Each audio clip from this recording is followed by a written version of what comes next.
Welcome to Meet the Team with Legacy Hospice. I'm your host, Jeremy Bryan, also known as the Rappin Chaplain, and I'm here with Francis Manikowski, who is one of our spiritual care coordinators. Yeah.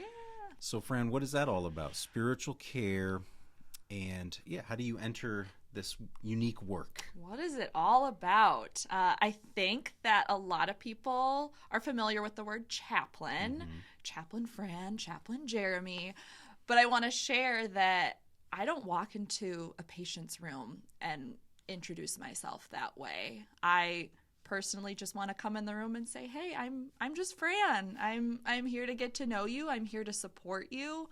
Do you want me to visit? Do you not want me to visit?" I'm not here to push any agenda. When I first started this position, a mentor of mine had told me, "I don't walk in with a Bible.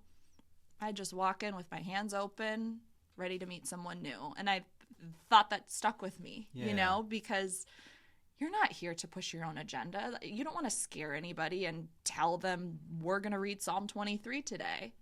You're here to listen. And so that always stuck with me when I first started here. A listening presence, an open presence, a welcoming presence. Yeah, that's really cool. So that's different from what many people expect. What have you noticed in that when they see you and then they do discover, oh, you're a chaplain? Are you a priest? Are you a pastor? Yeah, Reverend Fran, that's me. That's me.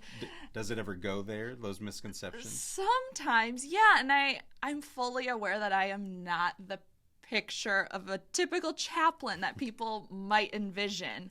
And I've learned to use that to my advantage. This allows for natural conversations to happen, whereas if somebody comes in with a collar and the person is on their best behavior because they don't want to say the wrong thing or do the wrong thing. So I've learned that it's led to really authentic conversations, and not even with people who are really religious, so to speak, because we serve populations of all different faith backgrounds. And whether it's atheist, agnostic, Lutheran, Catholic, you just learn about so many different stories. And I think that's the most important.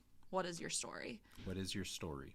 Amazing. Yeah. So how do you make space for someone's story, and how do you keep your story fresh so that you're able to, have that soul space to host? Yeah, having a full cup is important. That's definitely important. When you're pouring into others, you need to keep replenishing that for yourself. Yeah. And I think the pandemic we've gone through taught me that personally. I don't know about anybody else, but you had a lot of alone time to reflect, a lot of time to think about what's important for yourself. And so having that circle of people around you, I think, is really important, because if you're not taking care of yourself, how can you take care of others? So having that core group of people around you is important.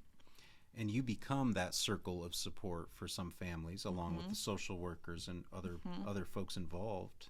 So what's that like to be kind of welcomed in, and how do you kind of keep it fresh for the family, this process of guilt, grief, fear?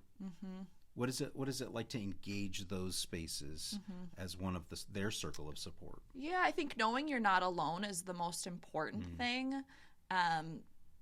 This is not the first time somebody has gone through something like this, but it is unique to each individual. And grief isn't something that goes away. Guilt isn't something that just goes away. So reassuring someone, hey, you're not alone in this. Someone else before you has gone through this, and we're here for you. We're not here to tell you how to grieve. There is no right or wrong way to grieve. And knowing that there is an entire team with hospice involved, it's not all on one person to fix the problem.